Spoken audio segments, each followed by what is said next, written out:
यह कदीम जमाने की बात है। किसी मुल्क में एक रहम दिल बादशाह हुकूमत करता था, जो अपने अदल व इंसाफ की वजह से बड़ा मशहूर था। बादशाह ने अपने वजीरों को यह हुक्म दे रखा था कि उसे मुल्क के कोने कोने की खबरों से बाखबर रखा जाए, ताकि कोई भी गरीब आदमी इंसाफ से महरूम न रहे। एक दिन बादशाह का वजीर समंदर के किनारे किसी काम से अपने काफले के साथ गुजर रहा था कि उसने एक बूढ़े आदमी को समंदर के किनारे के साथ साथ दौड़ते और ये कहते हुए सुना, मेरा खजाना समंदर के उस पार है। बूढ़ा आदमी दौड़ता हुआ कभी उस तरफ आता और कभी दौड़ता हुआ दूसरी तरफ जाता। वजीर बूढ़े की यह बात सुनकर बड़ा हैरान हुआ।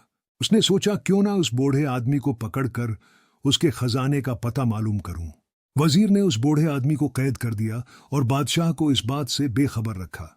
कई दिन गुजरने के बाद भी वजीर उस बूढ़े आदमी से खजाने का पता न पूछ सका।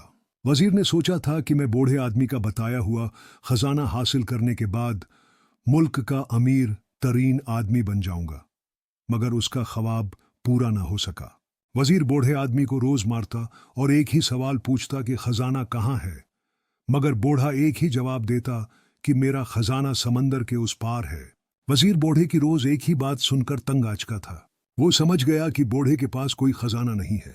अगर कोई खजाना होता तो ये फट्टे पुराने कपड़ों के साथ समंदर के किनारे जिंदगी बसर न करता।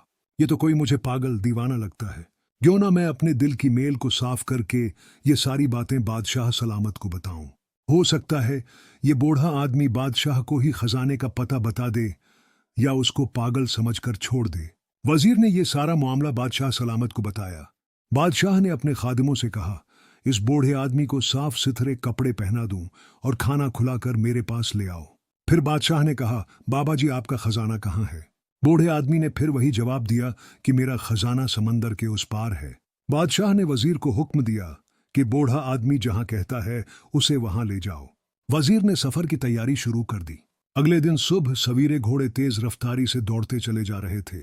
फिर मुख्तलिफ रास्तों से गुजरने के बाद एक जगह जमीन नर्म होने की वजह बादशाह के वजीर का घोड़ा जमीन में फंसता चला गया। मजबूरन काफिले को रात वही क़याम करना पड़ा। फिर अगली सुबह होते ही वो अपनी मंजिल की तरफ चल पड़े। सफर कई दिनों तक जारी रहा। जंगलों से निकलकर काफिले ने पहाड़ों का रुख किया। फिर समंदर पार किया तो एक तंग सी पहाड़ी रास्ते से गुजर कर काफिला वहां पहुंचा था, इसलिए घोड़ों को बाहर रखना पड़ा। फिर बूढ़ा आदमी खुशी से सबको छोड़कर एक गार के अंदर चला गया, जहां उसने अपना खजाना दबाया हुआ था। गार के अंदर जाकर बूढ़े आदमी ने काफिले वालों को आवाज दी, आ जाओ मेरे साथियों, खजाना मिल गया है। जब गार के अंदर आकर काफिले वालों ने फटी पुरानी ढेर सारी किताबों को देखा तो वो हैरान हुए। क्या उस बूढ़े आदमी का ये खजाना है? मगर काफिले वाले कर भी क्या सकते थे। जब वजीर और उसके साथी फटी पुरानी किताबें को घोड़ों पर लादकर बादशाह के महल में पहुंचे तो बादशाह बूढ़े आदमी की फटी पुरानी किताबें देखकर हैरान रह गया और दिल में सोचने लगा कि क्या बूढ़े आदमी का खजाना ये फटी पुरानी किताबें ही हैं। मगर बादशाह अक्लमंद था। उसने बूढ़ा आदमी से पूछा, बाबा जी आप उन किताबों की कीमत मुझसे क्या लेंगे? बूढ़े आदमी ने जवाब दिया, मैं ये किताबें किसी कीमत पर नहीं बेचूंगा, क्योंकि ये किताबें मेरे बुजुर्गों ने अपने बुजुर्गों से ली थीं। बादशाह बूढ़े आदमी की बात सुनकर बड़ा हैरान हुआ। बादशाह ने एक मर्तबा फिर बूढ़े आदमी से कहा, आप मुझसे उन किताबों के बदले में आधी बादशाहत ले लें, या आपको ये सौदा मंजूर है? बूढ़े आदमी ने फिर किताबें देने से इनकार कर दिया। बादशाह ने बूढ़े आदमी को हर तरह से आजमा लिया। बूढ़े आदमी ने आखिरकार कहा कि बादशाह सलामत, अगर आप मुझे सारी बादशाहत भी दे दें तब भी मैं अपने बुजुर्गों की अमानत आपको नहीं दूंगा। बादशाह बूढ़े की बात सुनकर बेहद खुश हुआ और कहा कि इल्म बहुत बड़ी दौलत है।